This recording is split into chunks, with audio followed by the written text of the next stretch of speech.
علیہ وسلم بارک سلیم صلو علیہ الصلوۃ والسلام علیک یا رسول اللہ صلی اللہ تعالی علیہ وسلم۔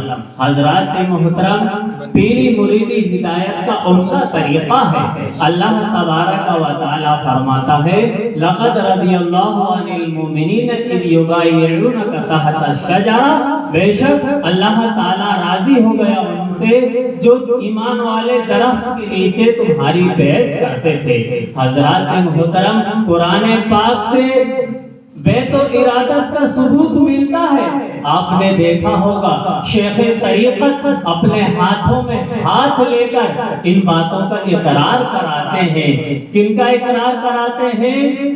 کہ مذہب اہل سنت پر قائم رہیں گے، دیوبندی، وہابی، نیچری، قادیانی، رافضی، مودودی وغیرہ وغیرہ باطل فرقوں سے دور رہیں گے، ان کی تحریریں نہ پڑھیں گے، اللہ اور اس کے رسول سے سچی پکی محبت کریں گے، اللہ اور اس کے رسول کے حکم پر عمل پیرا رہیں گے، اور حق کو حق اور باطل کو باطل سمجھیں گے۔ حضرات محترم، آپ غور کریں، ان باتوں کا اقرار بغیر ہاتھ میں دیے ہاتھ بھی ہو سکتا ہے، لیکن راز یہ ہے کہ نور نبوت کا عرفانی کرنٹ بلا واسطہ صحابہ اکرام نے حاصل کیا، اور پھر مختلف مشائخوں کے وسیلے سے یہ رضوانی کرنٹ شیخ طریقت تک پہنچا۔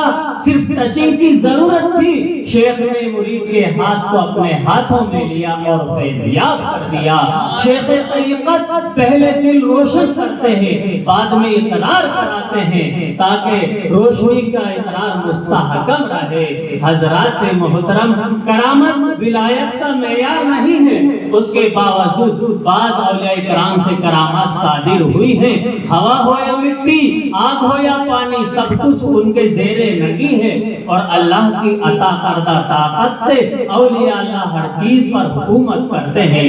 سید الطائفہ حضرت جنید بغدادی رضی اللہ تعالیٰ عنہ دریائے دجلہ پر مصلی بچھاتے تھے، اور آپ اس پر تشریف فرما ہو جاتے تھے، اور وہ مصلی تیرتا ہوا آپ کو کنارے پر پہنچا دیتا تھا۔ ایسا ہوتا تھا ایک بار نہیں، بار بار ایسا ہوتا تھا۔ ایک دن دور سے ایک آدمی نے دیکھا اور سمجھا کہ کوئی ملاح کشتی لیے جا رہا ہے، اسے بھی دریا پار کرنا تھا۔ قریب آ کر آواز دیتا ہے، اے ملاح، مجھے بھی اس پار جانا ہے۔ حضرت جنید بغدادی رضی اللہ تعالیٰ عنہ فرماتے ہیں، جلدی آ جاؤ، ہم دنیا میں اسی لیے بھیجے گئے ہیں تاکہ گنہگاروں کو ساحل نجات سے ہمکنار کر دیں۔ حضرات محترم، وہ شخص قریب آتا ہے تو شرمندہ ہو جاتا ہے، عرض کرتا ہے، حضور مجھے آپ کے ہونے کا گمان نہیں تھا، میں نے سمجھا تھا کوئی ملاح کشتی لیے جا رہا ہے۔ حضرت جنید بغدادی رضی اللہ تعالیٰ عنہ ان کے چہرے پر نظر ڈالتے ہیں اور پہچان جاتے ہیں کہ یہ شرمسار ہو گیا ہے، یہ شرمندہ ہو گیا ہے۔ فرمایا، تجھے دریا پار کرنے سے مطلب کشتی اور ملاح سے کیا واسطہ؟ اس نے عرض کیا، حضور یہ کیسے ہو سکتا ہے؟ فرمایا، میرے مصلی پر کھڑے ہو جاؤ اور یا جنید کا ورد کرتے چلو۔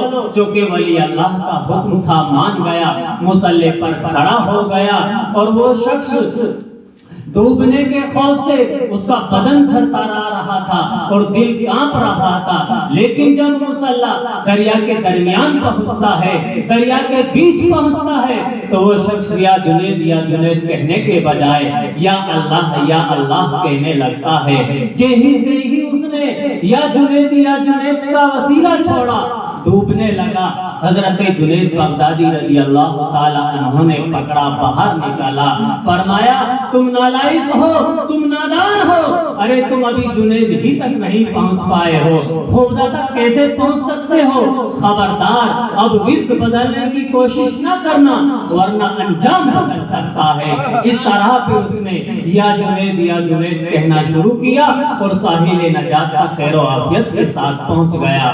حضرات محترم، حضرت جنید بغدادی رضی اللہ تعالیٰ عنہ صحابی نہیں تھے، تابعی نہیں تھے، ولی تھے، لیکن ان کی کرامات تو دیکھیے کہ پانی کا سینہ چاک کر کے دریا کی روانی سے اپنی حکومت کا لوہا منوا کر موجوں کی طغیانی سے بچ کر خود بھی ساحل سے لگتے، جو ان کا دامن تھام لیتا اسے بھی پار گھاٹ اتار دیتے۔ حضرات محترم، تو پتہ چلا، معلوم ہوا کہ وسیلہ بہت ضروری ہے۔ جب وسیلہ کے بغیر دنیاوی دریا میں کوئی ساحل سے نہیں لگ سکتا تو وسیلہ کے بغیر ایمانی کشتی بھی ساحل نجات سے نہیں لگ سکتی۔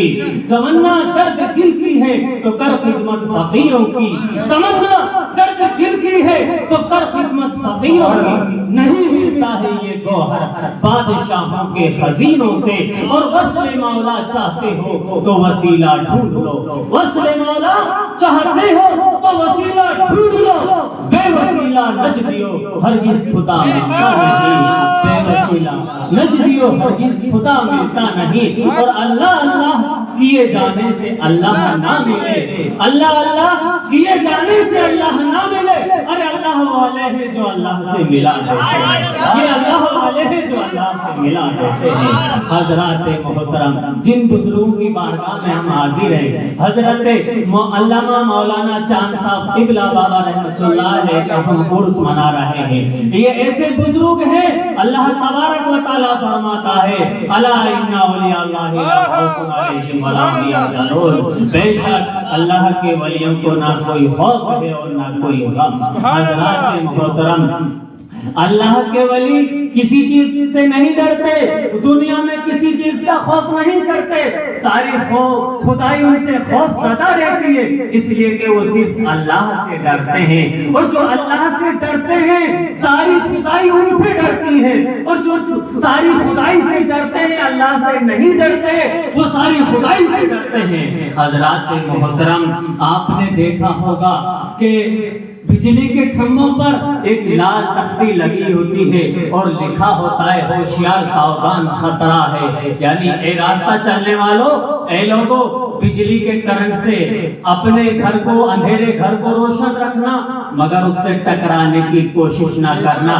بلا تمثیل رب ذوالجلال نے اپنے مخصوص بندے اولیاء کا تعارف حرف تنبیہ الا اور حرف تاکید ان الا کر اشارہ فرما دیا کہ میرے اولیاء سے دل کے اندھیرے گھر کو روشن رکھنا اور ان کے فیض باطنی سے مستفیض اور مستنیر ہونا، مگر ان سے ٹکرانے کی کوشش نہ کرنا۔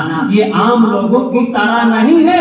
ارے بجلی کے کھمبوں سے ٹکرانے میں جسم و جان کا خطرہ ہے، مگر اولیاء اللہ سے ٹکرانے میں اذان و ایمان کا خطرہ ہے۔ الا ان اولیاء اللہ لا خوف علیہم ولا هم يحزنون، بے شک اللہ کے ولیوں کو نہ کوئی خوف اور نہ کوئی غم۔ غوث الثقلین سیدنا شیخ محی الدین عبد القادر جیلانی بغدادی رضی اللہ تعالیٰ عنہ کی کیا شان ہے، ان کی شان کون بیان کر سکتا ہے، ان کا مقام کون بتا سکتا ہے۔